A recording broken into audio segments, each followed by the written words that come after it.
Okay, sementara aku tunggu bahagian meter yang aku cat tu kering, aku buka dulu bahagian depan untuk aku tukar cone bearing dengan fork .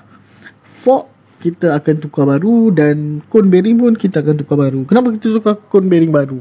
Satu, dia punya handle ni dah boleh tarik ke depan ke belakang, tarik ke depan ke belakang, dan bila kita brake, tekan brake depan, kita akan rasa benda tu bergerak. Kalau korang rasa motor korang macam tu, kemungkinan korang punya bearing cone korang ada masalah. Yang ni memang ada masalah lah.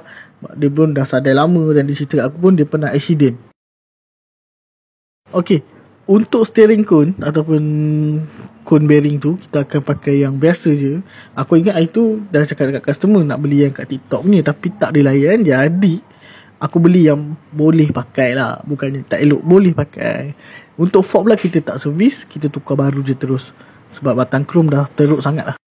Kalau batang krom dah teruk, kan kita boleh tukar batang krom saja. Tapi owner setuju untuk tukar fork baru, sebab satu, dia tak nak cat dah.